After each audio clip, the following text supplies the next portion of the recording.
सोचो आप अलग अलग देश घूम रहे हो, कभी आप अफ्रीका जा रहे हो, कभी आप सूडान जा रहे हो, कभी आप अरब कंट्रीज में जा रहे हो, कभी आप यूरोपियन कंट्रीज में जा रहे हो, कभी आप एशिया की अलग अलग कंट्रीज में जा रहे हो। और सोचो इन सब का खर्चा गवर्नमेंट देती हो। एक सरकारी नौकरी जो आपको मौका देती है अलग अलग कंट्रीज में घूमने का, अलग अलग कंट्रीज को जानने का, तभी इस जॉब की रिक्वायरमेंट सबसे ज्यादा होती है लोगों की। और यही एक कारण है जो इस जॉब को मोस्ट डिमांडिंग जॉब बनाती है। सही सोचा है आप लोगों ने। आज हम लोग बात करने वाले हैं assistant section officer in ministry of external affair. क्या है इस जॉब में ऐसा कि लोग इतना डिमांड करते हैं, इतना हाई कट ऑफ रहता है? क्या सैलरी है, क्या प्रोज है, क्या कॉन्स है, प्रमोशन स्पेक्ट्स क्या है, काम क्या होता है, इन सब के बारे में आज हम बात करेंगे। तो वीडियो को एंड तक देखना, सारी जानकारी आपको मिल जाएगी। हे हेलो एवरीवन, अभिनव नाम है मेरा। स्वागत करता हूं आप सभी का एक बार फिर से आपके अपने यूट्यूब चैनल मैथ्स बाय अभिनव राजपूत में। हे हेलो एवरीवन, अभिनव नाम है मेरा। स्वागत करता हूं आप सभी का एसएससी टेक्स्ट बुक चैनल पे। आज हम लोग assistant section officer in MEA के बारे में बात करेंगे। सबसे पहले मैं आपको बता दूं, ये जॉब 4600 ग्रेड पे की जॉब है। ये group B non gazetted post में आता है और 7th लेवल में इसका जो पे लेवल है वो 7 है। अब सवाल आता है कि सर हम इसे ज्वाइन कैसे कर सकते हैं? तो अगर आप चाहते हो कि असिस्टेंट सेक्शन ऑफिसर बनो मिनिस्ट्री ऑफ एक्सटर्नल अफेयर में, तो आपको एसएससी सीजीएल का एग्जाम देना होता है। टीयर 1 और टीयर 2 क्वालिफाई करना होगा आपको। टीयर 1 में आपको मिनिमम 155-160 स्कोर करना होगा अगर आप अनरिजर्व कैटेगरी से हो, और टीयर 2 में अगर आप सेफ स्कोर लेना चाहते हो तो आपको 350 प्लस स्कोर करना होगा एटलीस्ट। और आप इसके साथ आपको टाइपिंग टेस्ट की भी रिक्वायरमेंट होगी। मिनिमम टाइपिंग स्पीड आपकी 27 होनी चाहिए। अभी अगर मैं बात करूं एलिजिबिलिटी की, तो कोई भी बंदा जिसकी एज 20 से 30 के साल 20 और 30 के बीच में है वो इस जॉब के लिए अप्लाई कर सकता है। आपके पास एक सिंपल ग्रेजुएशन की डिग्री चाहिए। फर्क नहीं पड़ता आपने बीए, बीएससी, बीकॉम किया है या बीटेक किया है, सिंपल बैचलर की डिग्री से आप इस जॉब के लिए अप्लाई कर सकते हो। देन जब आप एक बार ये सारे एग्जाम्स निकाल लेते हो, सारे लेवल निकाल लेते हो, तो आपको मेडिकल टेस्ट से गुजरना होगा। फिजिकल इसके लिए कोई रिक्वायरमेंट नहीं होगी, नॉर्मल मेडिकल होता है। हर आदमी जो चल सकता है, खेल सकता है, वो इसके लिए अप्लाई कर सकता है।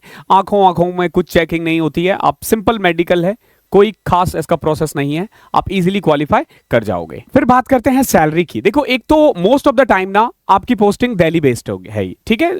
स्टेट में भी होती है कभी कभी, लेकिन most of the time 99% case में आप दिल्ली रहोगे। तो दिल्ली में आपकी जो आपकी टोटल सैलरी आएगी ना, जो ग्रॉस सैलरी है वो अप्रॉक्स 94,544 है।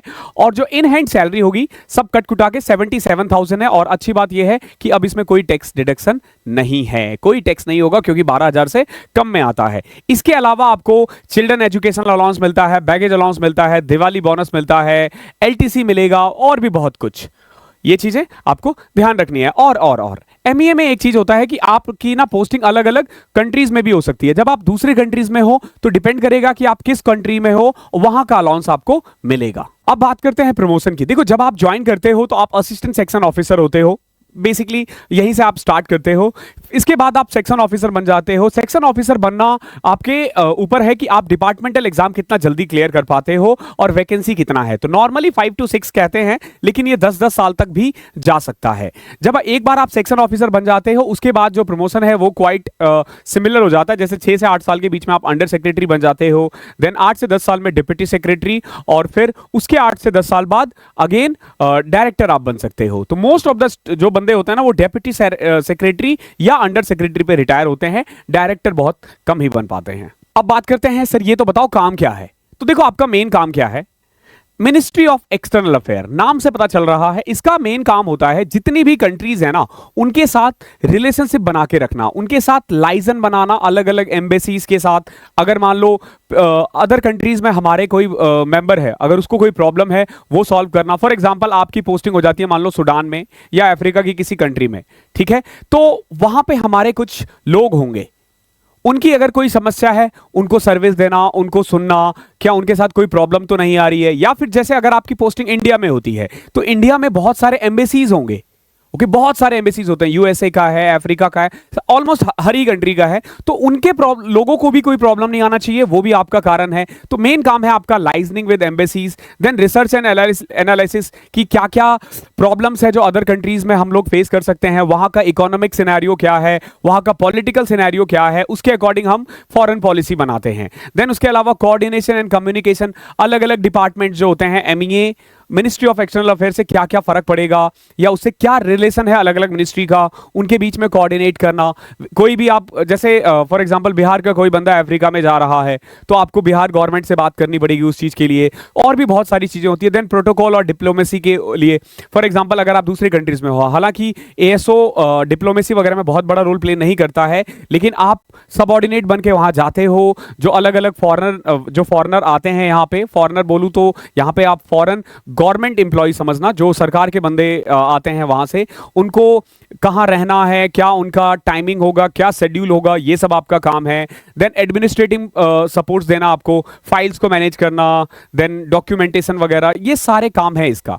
इसके अलावा ट्रेवल एंड लॉजिस्टिक्स, अगर कोई भी गवर्नमेंट ऑफिशियल कहीं जा रहा है या आ रहा है, उनका अरेंजमेंट करवाना। फॉर एग्जांपल आपकी पोस्टिंग विदेश में है, तो कोई भी गवर्नमेंट का अगर बंदा वहां आता है तो उसका अरेंजमेंट करवाना आपका काम होगा। या मान लो कोई मिनिस्टर है वो घूमने के लिए गया है, या कोई आईएएस ऑफिसर है वो किसी मीटिंग के लिए गया है, तो उनका सारा अरेंजमेंट करना ये भी आपका काम है।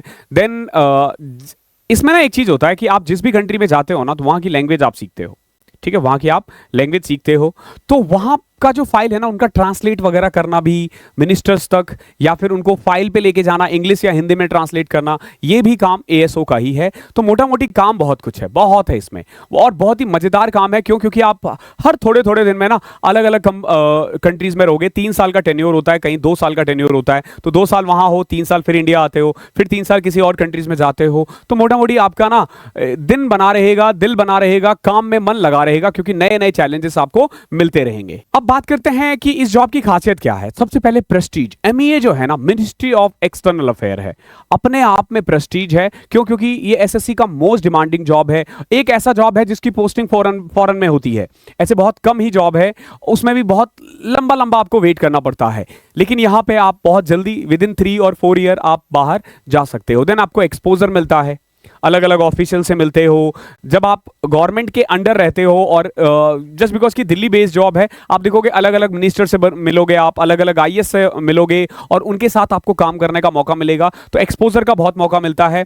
फिर आप अलग अलग देश घूमते हो, नई नई चीजों को जानते हो, तो एक्सपोजर बहुत कुछ है, सीखने को बहुत कुछ है इसमें। आप इंटरनेशनल रिलेशनशिप कैसा काम कर रहा है, डिप्लोमेसी कैसे काम कर रहा है, क्योंकि भले ही आप उसमें रेगुलर नहीं रहते हो, लेकिन नीचे से आप सब कुछ देख रहे होते हो, तो जब आप देखते हो तो बहुत कुछ सीखते हो। देन कैरियर ग्रोथ अच्छा है, आप इजीली 4 से 5 प्रमोशन पूरे करियर में आपको मिल जाता है, ये भी अच्छी चीज है। देन ट्रेवल, आपको ना अलग अलग देशों में घूमने का मौका मिलेगा सरकारी खर्चे पे, ये इसकी खासियत है। अभी प्रोज है तो कुछ कॉन्स भी है। अब देखो, हाई प्रेशर, जिन लोगों को ना काम चोरी करनी है उनके लिए ये थोड़ी सी प्रॉब्लम हो सकती है।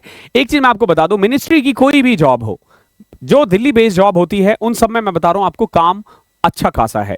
तो भैया हाई प्रेशर है, आपको लंबी सिटिंग देनी पड़ सकती है, जरूरी नहीं है 8 आवर्स की जॉब हो, आप 10 आवर्स भी आपको बैठना पड़ सकता है, काम अच्छा खासा है। देन ये ट्रांसफरेबल है। फॉर एग्जांपल आप अलग अलग कंट्रीज में घूमते हो, अगर किसी को मान लो सिर्फ इंडिया में रहना है तो प्रॉब्लम क्रिएट हो सकती है उसके लिए। देन कॉम्पिटिशन बहुत अच्छा ज्यादा है, सबसे कौन तो यही प्रॉब्लम है कि एमईए में जाना ही बहुत बड़ी बात है। You have to be in top 100, at least आपको टॉप 100 में रहना पड़ेगा अगर आप एमईए में जाना चाहते हो।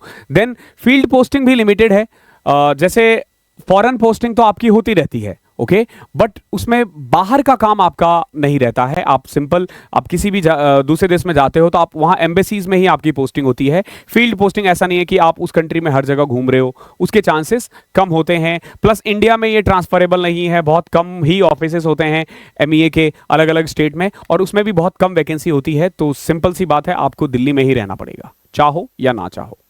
एट द एंड मैं यही बोलना चाहूंगा, बहुत बच्चे पूछते हैं क्या ये लड़कियों के लिए जॉब सूटेबल है? बिल्कुल सूटेबल है, क्या ये यूपीएससी के लिए जिनको तैयारी करना है क्या वो एमईए की जॉब कर सकते हैं? देखो, यूपीएससी इज समथिंग जो ना बच्चे पे डिपेंड करता है कि आप कितनी मेहनत करते हो, आपके अंदर का वो भूख क्या है यूपीएससी के लिए। अगर आपको ये लग रहा है कि जॉब में आपको बहुत ज्यादा टाइम मिल जाएगा या जॉब के बाद बहुत ज्यादा टाइम मिल जाएगा, देखो एक अगर आपकी दिल्ली बेस्ड जॉब है, कोई भी दिल्ली बेस्ड जॉब है ना, तो आपकी 2 घंटे तो ट्रेवलिंग में जाएगी, कम से कम 2 से ढाई घंटे आपकी ट्रेवलिंग में जाएगी। ओके, वो टाइम अपना लैप्स कर लो। फिर ऑफिस में भी ऐसा नहीं होगा कि आप अपनी सीट पे बैठ के काम कर पाओगे, आपको सीट पे बैठ के आप पढ़ पाओगे, सीट पे आपको काम करना पड़ेगा।